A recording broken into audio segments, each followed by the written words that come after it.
दोस्तों इस वेला है खलोते दे पांच तेती चौक च ते ये जड़ा मंदिर तो मेरे सामने दिखी सकते हो इसी असें आखदे हैं सरदारें आरा मंदिर। साढ़े प्रांत दी या साढ़े देश दी एक खास गल है कि इंटर कम्युनिटी जड़ी दोस्ती भाईचारा बहुत ही अच्छा बहुत ही स्ट्रांग है जो एक बहुत अच्छी एग्जाम्पल है सरदारियां दा मंदिर। यदि मैं तो थोड़ी हिस्ट्री दसना चाहना कि जड़ा मंदिर है ये मंदिर 1870 के करीब बनया हा। तो एक सरदार हो सरदार अत्तर सिंह जी जड़ा एक फिलैंथेरेपिस्ट था एजुकेशनिस्ट थे अपने टाइम दे।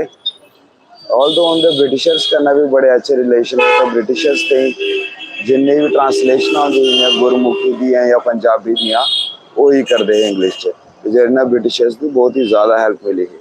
चलो इस गल दी छड्डिए तो अं गल करने वो जड़े है वो बड़े चंगे बंदे है। तो लास्ट उन्हें हिंदुओं की एक अपनी तरफ ट्रिब्यूट दिता है मंदिर बनाई है।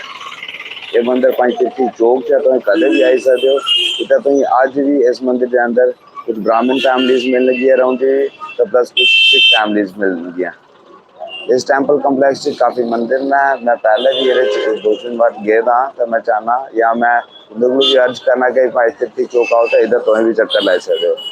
It is one of the most neglected temples around the city और ये मंदिर साढ़े शहर च बहुत ही ज़्यादा ने ताइयां साढ़े शहर की मंदिर का शहर भी आख्या जाता है। चलो दोस्तों ये करना है देखिए सामने आई नीला जहा बोर्ड लब्भा है वो है ऑल इंडिया रेडियो स्टेशन का तो कन्नै राजभवन का इंडिकेटर। इतों अगर साढ़े जोड़े गवर्नर साहब ना आते घर का रस्ता भी जाता है।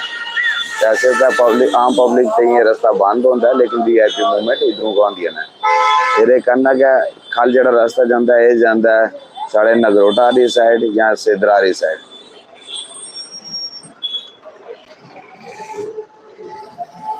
जम्मू की जी मेन लाइफ लाइन है ट्रैवलिंग की वो ना साड़ी जम्मू की मैटाडोर तो जिसे तुम दिख सकते हो हर एक मिनट बाद 2-2 मिनट बाद इतना मैटाडोर आवा ही है ना। तो इला भी तुम मेरे पीछे सामने दिख ही सकते हो कि बसा तो मैटाडोर इतना जाम लगे दा थोड़ी थोड़ी चिरें चांदी रोंदियां ने किराए भी बहुत सस्तियां ने। ये जी मैटाडोर ट्रांसपोर्ट सिस्टम है ये साढ़े इलाके या बड़े घट इलाके दोस्तों अं देखने मिलता है। दिल्ली भी जाइए छोटी मैटाडोर यहाँ सिस्टम नहीं है तो ये भी बहुत ही अच्छा लगता।